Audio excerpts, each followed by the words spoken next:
Good morning students, in front of you this is Muhammad Irfan Khan. Today I am here to again explain the new topics from your chapters, the fundamental unit of life. Students हम लोग last time 4 to 5 video से deal कर रहे हैं एक ही chapter को, और chapter जो नेम्स है वो हमारा सेल है, it's mean the fundamental unit of life. तो प्रीवियस वीडियो में भी हम लोगों ने बहुत सारे पॉइंट पे डिस्कशन किया था, बहुत ही अच्छा आई थिंक मुझे लग रहा कि वीडियो बना था। श्योर आपको सारे डाउट्स क्लियर भी हो गए थे, और जो प्रीवियस टॉपिक थे हमारे वो ऑस्मोसिस थे, डिफ्यूज़न थे, टाइप्स ऑफ सॉल्यूशन थे, इनके बारे में था, और जो भी आपके डाउट्स थे उसको भी मैंने क्लियर किया था। श्योर, तो आज हम लोग एक नया टॉपिक डिस्कस करने वाले हैं, और वो टॉपिक जो होगा वो स्पेशली रिलेटेड होगा किससे? प्लांट से रिलेटेड होगा, प्लांट सेल से रिलेटेड होगा। देखिए हम डिस्कशन तो कर रहे हैं सेल के बारे में, तो सेल में तो प्लांट सेल भी आती है और एनिमल सेल भी आती है, बट आज का जो पॉइंट है जो मोस्टली कंसीडर किया जाएगा वो किससे रिलेटेड होगा? प्लांट सेल से ही होगा। ऐसा क्यों, मैं बार बार ऐसा क्यों कह रहा हूँ? इसलिए कह रहा हूँ क्योंकि जो प्लांट सेल है, सेल वॉल वहीं पे प्रेजेंट, क्योंकि आज हमारा जो टॉपिक स्टार्ट होने वाला है वो सेल वॉल है, and the cell wall is also related to fungi and bacteria. Bacteria also have cell wall, ठीक है, इसको भी हम डिस्कस करते हैं। तो एग्जैक्टली आज मेरा जो थीम है पढ़ाने का, इट्स मीन मैं ऐसे फ्लो में पढ़ाना चाहता हूँ कि आज आपके सेल वॉल के सारे पॉइंट्स याद हो जाएं। माइंड में पहले याद सेटअप कर लीजिए कि आज मुझको 11 या 11 से प्लस एक पॉइंट, 11 पॉइंट आप कंसीडर कर लीजिए माइंड में कि हम मुझको आज सेल वॉल से रिलेटेड 11 पॉइंट पर डिस्कशन करना है। आज मुझे 11 पॉइंट इस वीडियो से ऑब्जर्व करना है, वो भी ऐसे ऑब्जर्व करना है, ऐसे लर्न करना है, ऐसे स्टडी करना है कि मुझे हमेशा याद रह जाए, हमेशा कि ये याद हो। मैं जब भी क्वेश्चन पूछूं या किसी से भी कोई आपसे क्वेश्चन पूछे कि do you know about the cell wall, yes of course you know about the cell wall, and give the answer yes I have the 11 points related to the cell wall. ठीक है, आपके पास 11 points होंगे जो आप कहेंगे मैं बता सकता हूँ। तो सेल वॉल के बारे में 11 पॉइंट्स क्या होंगे और कैसे हम उसको माइंड में रखें कि याद हो जाए। तो सबसे पहले हम अगर बात करेंगे स्टूडेंट्स बहुत ही सिंपल वे में कि ये पाई कहाँ जाती है, तो जैसा कि पहला ही पॉइंट हो चुका है कि इट इज़ अ फाउंड, ये फर्स्ट पॉइंट कर लेता हूँ, मैं शॉर्ट में लिखूँगा, found in plant cell, fungi, bacteria and जो इम्पोर्टेंट पॉइंट आ रहा है, and absent in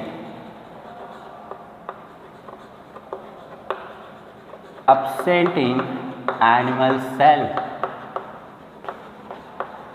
It's mean in case of the animal cell only the cell membrane is present. It's mean only the boundary of cell is present, not cell wall. Okay, position देखते हैं इनकी exactly position. ये तो confirm हो गया कि plant cell में, bacteria cell में, फंगी में पाए जाते हैं। अब बात होती है कहाँ पे पाए जाते हैं, क्योंकि मुझे हम लोग को पहले से भी आइडिया है कि कोई सेल है तो सब उसकी जो बाउंड्री होती है उसे हम सीएम कहते हैं। अब माइंड में आता है कि यस ऑफ कोर्स मान लिया ये प्लांट में भी पाई जा रही है सेल वॉल, तो ये यहाँ पे है, ये यहाँ पे है, इट्स मीन ये सेल मेम्ब्रेन के ऊपर है या डाउनवर्ड में। तो जस्ट सेकेंड पॉइंट इसी से कोरिलेट करेगा और हम लोग को कंफर्म करेगा। कंफर्म ये होगा कि इट इज़ फाउंड या it is present just above the cell membrane। I think second point भी आपको याद हो गया। सेकेंड पॉइंट क्या कह रहा है कि just above the cell membrane, cell membrane के जस्ट ऊपर ही थोड़ी सी पाई जाती है।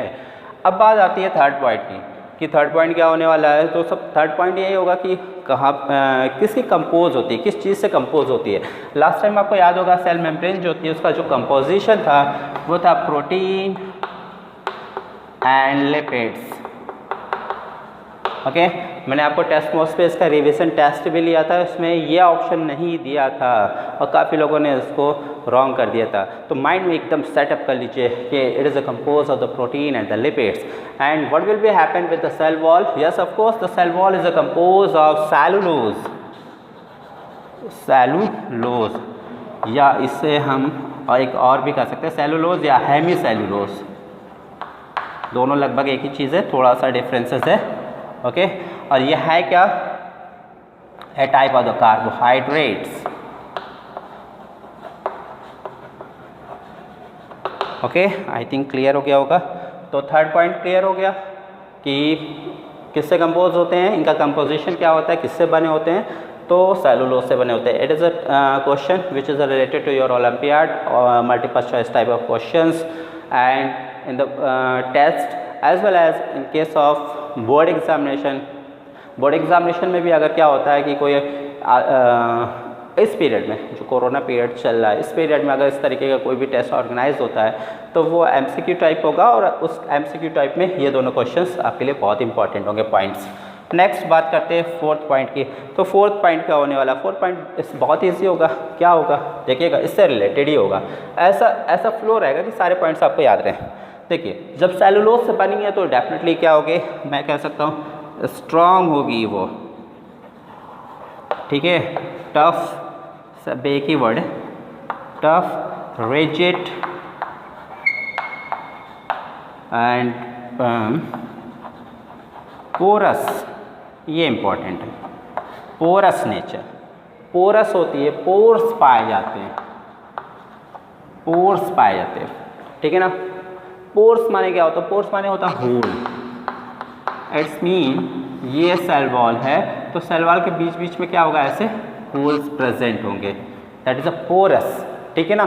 तो स्ट्रॉन्ग होगी, टफ होगी, रिजिड होगी एंड पोरस नेचर की होगी, कौन, सेल वॉल। अब देखिएगा पोरस है तो पोरस है, इट्स मीन ये किसी को अलाउ करती है, तो किसको अलाउ करेगी, it allow the entry of molecules into the cell of different size। हो गया, आई थिंक ये भी क्लियर हो गया। It allow the entry of the molecules into the cell of the different size. ये मतलब अलाउ कर रही है, मूवमेंट कर रही है, एंट्री भी कर रही है तो एग्जिट भी कर रही होगी, ठीक है ना। इट्स मीन द सेल के अंदर कोई भी चीज़ एंट्री कर रही है तो वो एग्जिट भी होगी, तो उसमें हेल्प कर रहा है, कौन हेल्प कर रहा है, सेल वॉल। सेल वॉल क्यों हेल्प कर रही है, क्योंकि उसका नेचर जो है वो कैसा है, पोरस नेचर का है, उसमें होल्स प्रेजेंट है, जिससे वो क्या कर सके, easily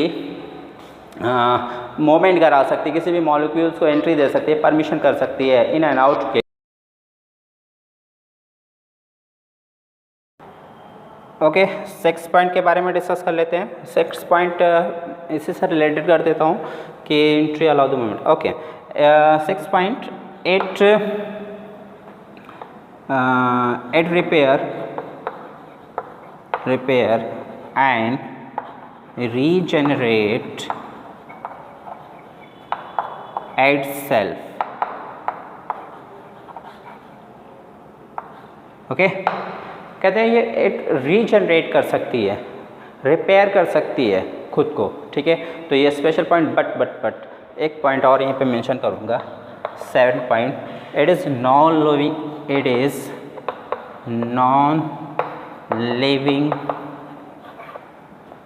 non living part of plant cell.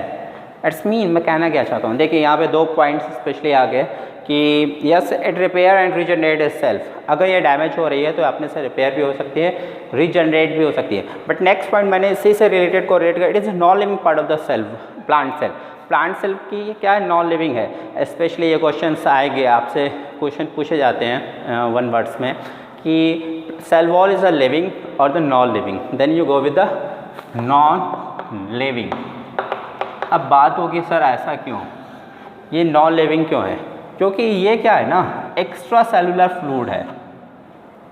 क्या है, extra cellular fluid, extra cellular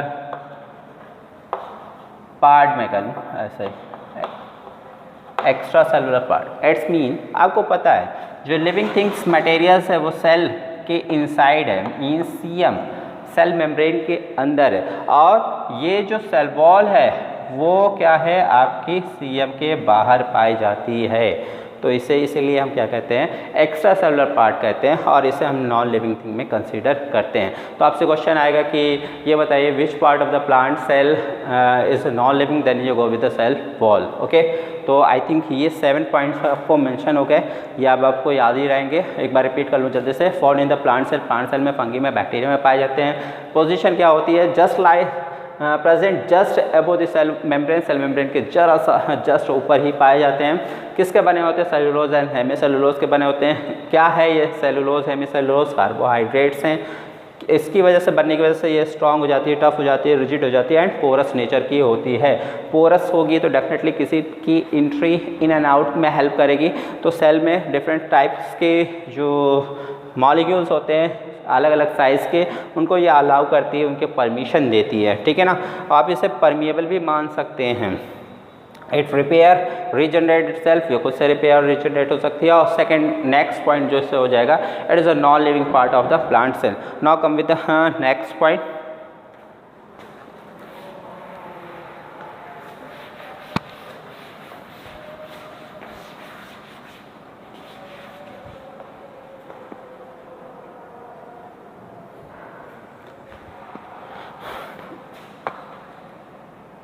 eight and 9 जो स्पेशली है वो फंक्शन से रिलेटेड कर लेते हैं। तो फंक्शन से रिलेटेड क्या हो, 2 पॉइंट यहाँ पे एक्चुअल देखा जाए तो फंक्शन ये भी कहीं है ही, ठीक है। फंक्शन तो ये भी है कि ये अलाउ करती है, ठीक है। बट 2 पॉइंट और भी स्पेशली है इसमें, क्या देख लेते हैं। It provide the shape, provide the shape and strength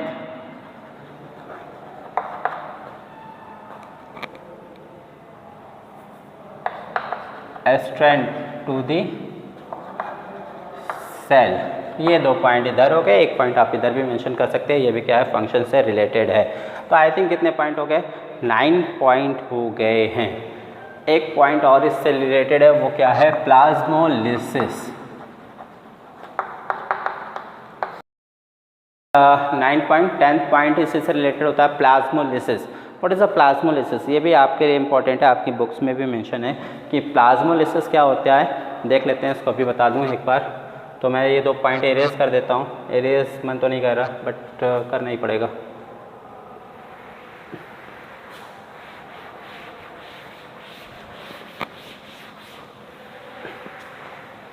plasmolysis ये आपके एग्जाम के पॉइंट ऑफ व्यू से बहुत इंपॉर्टेंट क्वेश्चन है। अगर मैं एग्जाम ले रहा हूँ तो श्योर इस तरीके का क्वेश्चन आएगा, what is the plasmolysis. Okay, अगर आप इस वर्ड पे फोकस करें, प्लाज्मोलिसिस में थोड़ा सा और क्लियर करता हूँ।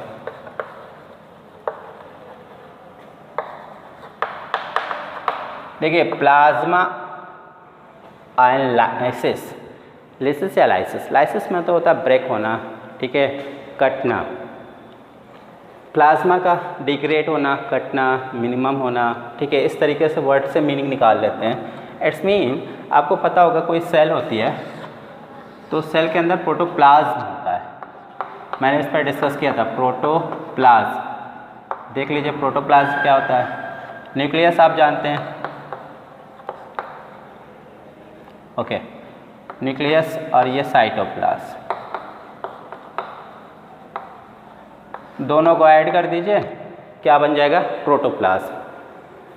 When cell reduce their protoplasm by the process of osmosis, it means the water content move outside from the cells and cells protoplasm become shrink and degrade, minimize, then that process is known as plasmolysis, and that type of the cell is called as plasmolyzed cell।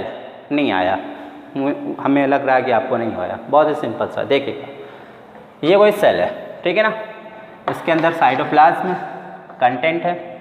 जब इसका content, it's mean the protoplasm shrink हो जाए, क्या हो जाए, shrink, ठीक है।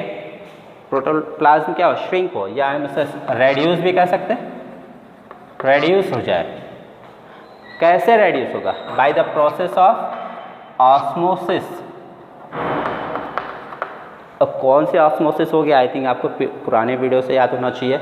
मैंने कहा कि इसका कंटेंट श्रिंक होगा। श्रिंक कब होगा? जब इसका कंटेंट मतलब प्रोटोप्लाज्म यहाँ से स्क्वीज आउट होके बाहर की तरफ आ जाए। स्क्वीज आउट होके बाहर की तरफ आएगा तभी तो प्रोटोप्लाज्म रेड्यूस होगा, इट्स मीन श्रिंक होगी, ठीक है ना। कौन सा प्रोसेस होगा? ऑस्मोसिस होगा। और आप देख रहे हैं बाहर की तरफ हो रहा है तो इट्स मीन एक्सोऑस्मोसिस। कौन से ऑस्मोसिस? एक्सोऑस्मोसिस। क्लियर करता हूँ, कौन से सोल्यूशन में डिप किया जाए कि ये एक्सोऑस्मोसिस होगी? हाइपरटोनिक। याद होना चाहिए आपको याद होगा प्रीवियस वीडियो में मैंने आपको क्वेश्चन दिया था कि when the RBC are the place in the hypertonic solution then what will be happen, it is your homework. ये होमवर्क करके ऐसा क्वेश्चन मैंने दिया था। तो सेम थिंग्स है, कहते कोई भी सेल्स है, ठीक है, सेल्स का प्रोटोप्लाज्म श्रिंक होना है, रेड्यूस होना है, तो डेफिनेटली कोई प्रोसेस होगा, ऑस्मोसिस प्रोसेस के थ्रू होगा, बाहर आएगा तभी श्रिंक होगा, इट्स मीन वो एक्सोऑस्मोसिस हो रहा है। एक्सोऑस्मोसिस होने के लिए क्या होगा? जिस सोल्यूशन जिसमें डिप की जाएगी that type of the solution is consider as hypertonic solution, तभी ये श्रिंक होगी। And whole phenomenon is consider as plasmolysis.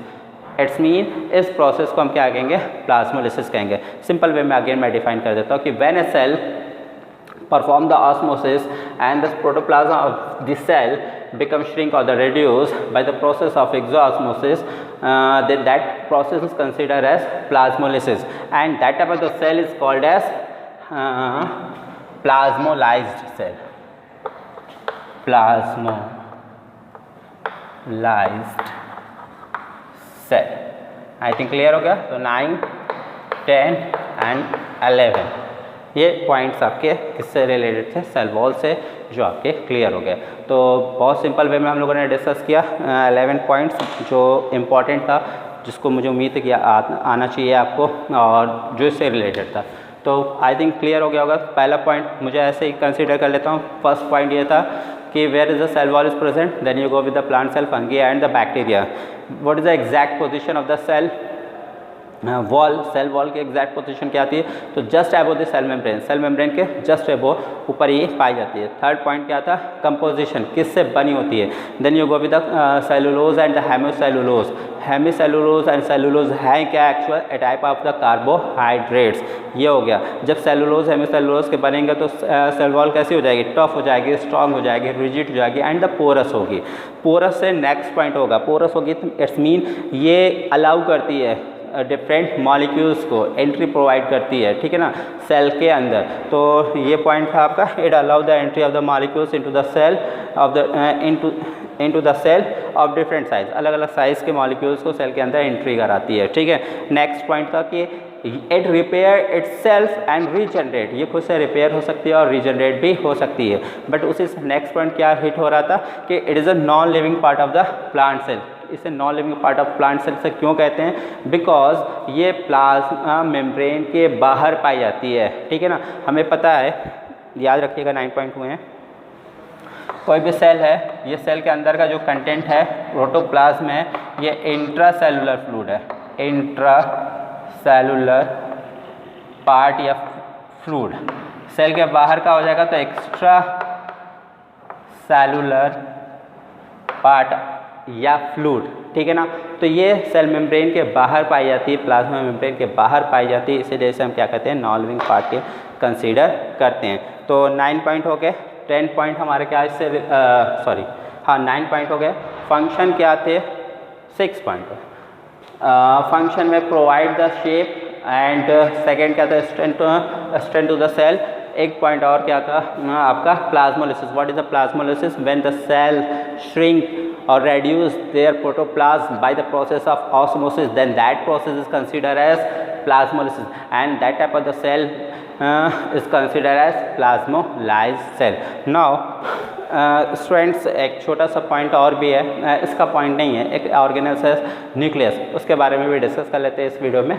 फिर नेक्स्ट वीडियो में नेक्स्ट टॉपिक डिस्कस करेंगे। तो एक टॉपिक और हो जाएगा हमारा इस वीडियो में, वो क्या होगा? न्यूक्लियस।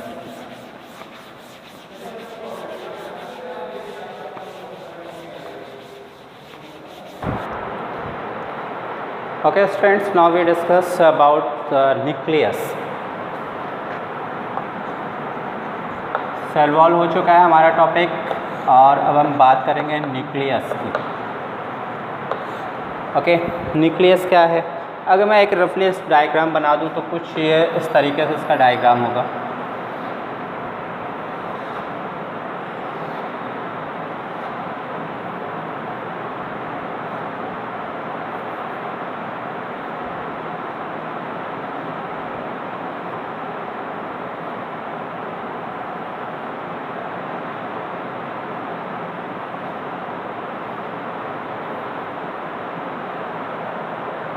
इस तरीके का कुछ डायग्राम पोरस होता है, डबल मेम्ब्रेनस होगा और पोरस होगा।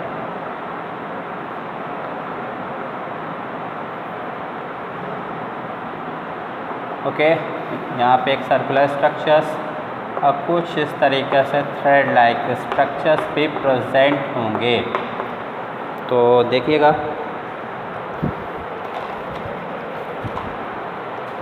थोड़ा सा और इसको क्लियर कर दूँ मैं।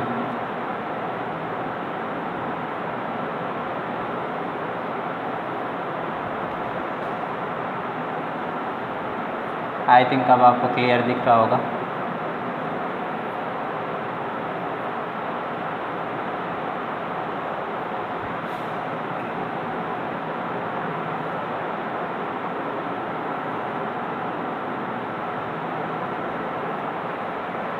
ओके,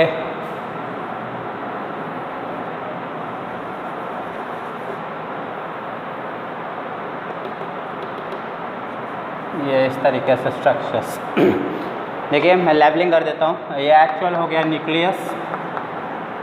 ओके, ये हो गया न्यूक्लियर मेम्ब्रेन, न्यूक्लियर मेम्ब्रेन। इसे हम शॉर्ट फॉर्म में, स्पेशली इसे हम एनएम कहता हूँ शॉर्ट फॉर्म में। ओके, ये देखिए पोर्स हैं। पोर अभी मैंने जिस पर बात कर रहे थे, डिस्कस कर रहे थे कि यहाँ सेल वॉल है the pores, it's mean the porous in nature. Also nucleus have the double membranous structures, outer and inner, and it is also have the pores. It's mean अगर ये सेल, सपोज दैट ये cell के अंदर है, तो cell nucleus के अंदर जो भी एक्टिविटीज़ हो रही, जो भी मटेरियल्स हैं, वो ईजिली इस पोर से ट्रांसफ़र हो जाएंगे किसमें? साइटोप्लाज्म। क्लियर? तो it is also have the pores. और आप यहाँ पे स्ट्रक्चर्स देख रहे हैं, ये thread like structure actual higher standard पर आप देखेंगे तो ये क्रोमैटिन होगा। क्रोमैटिन ये कन्वर्ट हो जाता है फ्यूचर्स में, जब सेल क्या होती है, रिप्रोड्यूस करती है, सेल डिवीज़न शो करती है, तो ये क्रोमैटिन से क्रोमोसोम में कन्वर्ट होता है। क्रोमोसोम ये हो जाएगा आपका न्यूक्लियोलस। ओके, ये स्ट्रक्चर्स था किसका? न्यूक्लियस का। तो देख लेते हैं सबसे पहले न्यूक्लियस के बारे में। सबसे पहला पॉइंट जो आ जाएगा न्यूक्लियस का, वो कि डिस्कवरीज किसने की थी। तो जो सेल न्यूक्लियस की डिस्कवरी थी, डिस्कवर्ड बाय, मैं लिख देता हूँ, डिस्कवर्ड रॉबर्ट ब्राउन।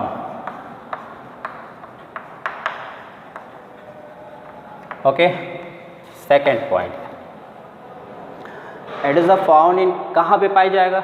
ये तो डिस्कवरी हो गई, ठीक है ना। पहले इसको एक पॉइंट और स्पेशल पॉइंट इसका बताता हूँ। It is also called as headquarter of cell. It is called as headquarter of cell. Question आता है कि सर इसे हेडक्वार्टर क्यों कहते हैं? Because it controls all cellular activities। Okay, cell के अंदर जितनी भी एक्टिविटीज़ हो रही है उसे कौन कंट्रोल कर रहा है? न्यूक्लियस कर रहा है। इसीलिए इसे हम क्या कहते हैं? हेडक्वार्टर ऑफ सेल भी कहते हैं, या इसे हम ब्रेन ऑफ सेल भी कहते हैं। Brain of cell. Fourth point, तो आप लोगों ने देखा डिस्कवरीज हो गई, ठीक है। इसके लिए एक स्पेशल पॉइंट था हेड क्वार्टर या ब्रेन ऑफ सेल। क्यों कहते हैं कंट्रोल? बिकॉज क्योंकि सारी सेल की एक्टिविटीज़ को कंट्रोल करता है। नेक्स्ट पॉइंट की बात करेंगे तो नेक्स्ट पॉइंट कर लेते हैं। It is found in eukaryotic cell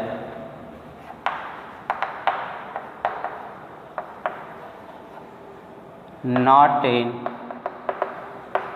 prokaryote। Prokaryotic cells में नहीं पाए जाते, यूकैरियोटिक सेल्स में पाए जाते हैं। यूकैरियोटिक एंड प्रोकैरियोटिक सेल्स के बारे में मैंने पहले ही डिस्कस कर लिया है। फिर भी एक यूकैरियोटिक सेल कौन सी सेल होती है? Plant cell and animal cell. Plant cell और एनिमल सेल क्या है? यूकैरियोटिक सेल है। बैक्टीरिया किस में आता है? प्रोकैरियोट्स में आता है। It's mean the nucleus is the found in case of the eukaryotic cell and absent in case of the prokaryotic cell. It's या अदर लैंग्वेज में हम कह सकते हैं प्रोकैरियोट्स में। नेक्स्ट पॉइंट करते हैं। आपने यहाँ पे ही देखा ही है कि it also have the thread like structures, have thread like structure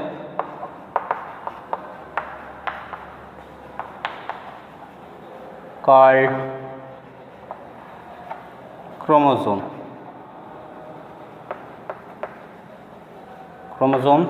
ठीक है। नेक्स्ट पॉइंट हो जाएगा gene. Gene is a part of chromosome that inherit or transfer genetic information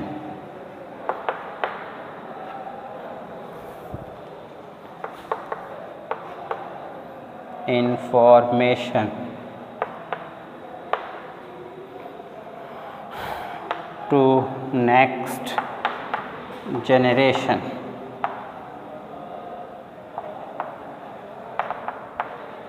okay, next point कर लेते हैं। Chromosome have DNA,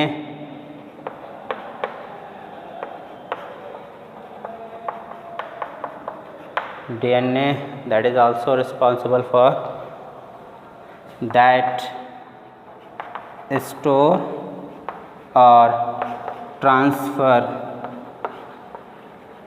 genetic information।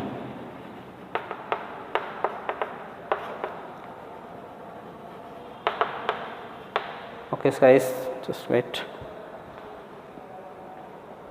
Okay, देखिएगा students, मैंने यहाँ पे कुछ पॉइंट्स लिखे जो इससे रिलेटेड थे, वो एक्चुअल क्या हैं वो देख लीजिएगा आप। मैंने लिखा कि first point discover by the Robert Brown, second head quarter of the cell या the brain of the cell.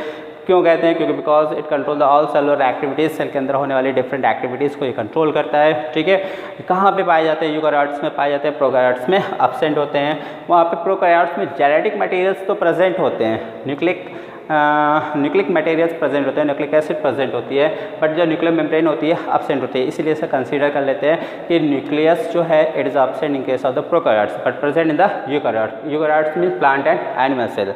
अब इसके न्यूक्लियस के अंदर आप देखेंगे तो आपको थ्रेड लाइक स्ट्रक्चर्स दिखता है जिसे हम कहते हैं क्रोमैटिन, बट इसे हम कंसीडर भी कर लेते हैं क्रोमोसोम। ये क्रोमैटिन क्रोमोसोम एक ही चीज़ है बट अलग अलग स्टेज में हम कहते हैं। ठीक है, ये कैसे बता देता हूँ। देखिए, सेल है, सेल का डिवीज़न होता है, एक सेल से दो सेल का फॉर्मेशन होता है। जब सेल डिवीज़न के लिए प्रिपेयर होती है उस समय जो क्रोमैटिन है ये इस तरीके से थ्रेड लाइक स्ट्रक्चर्स दिखाता है, बट जब डिवीज़न होने लगता है तो ये क्रोमैटिन जो है वो शॉर्ट थिक कंडेंस हो जाता है और इस तरीके से कन्वर्ट हो जाता है। ठीक है, मैं यहाँ पे बना दूँ ऐसे, तब इसे हम क्रोमोसोम कहते हैं। तब इसे हम क्या कहते हैं? क्रोमोसोम कहते हैं। क्रोमोसोम में क्या? Gene is a part of the chromosome. सबसे पहले हम समझ लें जीन क्या है। Gene is the basic unit of the heredity. जो भी हमारे बॉडी में, मेरा साउंड कैसा होने वाला है, मेरे आइज़ कैसे होगी, मेरे बॉडी का कलर कैसे होगा, मेरा हेयर स्टाइल कैसा होगा, कर्ली होगा, स्ट्रेट होगा, ब्राउन होगा, रेड होगा, लाइक दैट कुछ भी है, everything is control and govern by the gene. हमारी बॉडी में जो जीन्स है वो सारी एक्टिविटीज़ को कंट्रोल कर रहा है, सारी इन्फॉर्मेशन उस पर इंकोड होती है, उसी के अकॉर्डिंग ही हमारी बॉडी उस तरीके के फंक्शन को परफॉर्म करती है, ठीक है ना। तो यहाँ पे लिखा है gene is a part of the chromosome, chromosome का पार्ट है, ठीक है। जीन क्या है, क्रोमोसोम का पार्ट है। फिर मैंने नेक्स्ट पॉइंट लिख दिया है क्रोमोसोम है द डीएनए। आप ऐसे समझिए, क्रोमोसोम है द डीएनए, क्रोमोसोम डीएनए और डीएनए से आया है जीन, ठीक है। या जीन को हम कह लें या डीएनए कह लें तो दोनों के एक ही वर्क हो जाएगा, कंसीडर कर लेंगे। इनहेरिट और the transfer the genetic information from one cell to another cell या from one generation to another generation. आपने अक्सर देखा होगा कि अगर किसी की हाइट बहुत ज़्यादा है तो वो उसकी आने वाली जनरेशन में भी हाइट बहुत ज़्यादा होती है, या किसी के हेयर्स करली एंड ब्राउन है तो अगर उनके आने वाले ऑफस्प्रिंग भी हेयर करली एंड ब्राउन होती है। इट्स मीन वो कैरेक्टर वो क्या हुआ, इनहेरिट हुआ। इनहेरिट मीन्स ट्रांसफ़र हुआ एक जनरेशन से दूसरे जनरेशन में। बहुत इजी वे में इसको और मैं बता सकता हूँ, यहाँ पे आप देख लीजिए।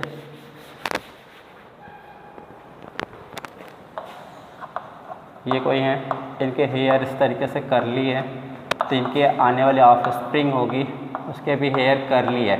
इट्स मीन ये कैरेक्टर इस जनरेशन में ट्रांसफ़र हुआ, ठीक है ना।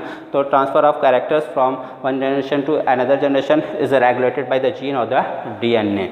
तो आई थिंक ये पॉइंट क्लियर हो गया। एक और इसमें है circular structure are also present, circular structure are also present, that is called nucleolus. एक और वर्ड आता है न्यूक्लियाइड, वो मैं बता दूँ, इसके बाद ये टॉपिक फिनिश हो जाएगा।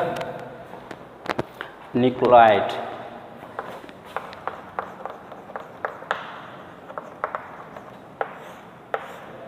जो प्रोकैरियोट्स होते हैं उनमें जो जेनेटिक मटेरियल्स होते हैं, ठीक है ना, वहाँ पे क्या होगा, न्यूक्लियर मेम्ब्रेन एब्सेंट होगी तो जेनेटिक मटेरियल्स जो होंगे, ठीक है, तो उसे हम क्या कहते हैं, न्यूक्लियोटाइड कहते हैं। आई थिंक क्लियर हो गया। तो genetic material of the prokaryotes,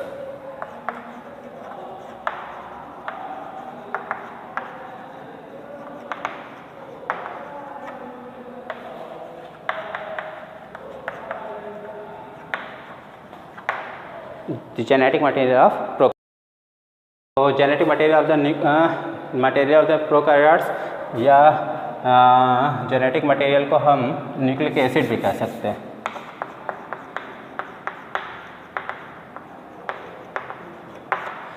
nucleic acid और genetic material of the prokaryotes is called as nucleotides. I hope आपको सारे पॉइंट्स क्लियर हो गए होंगे। Students, if you have any doubts, please mention your question in the comment box. So enjoy the video. Thank you so much.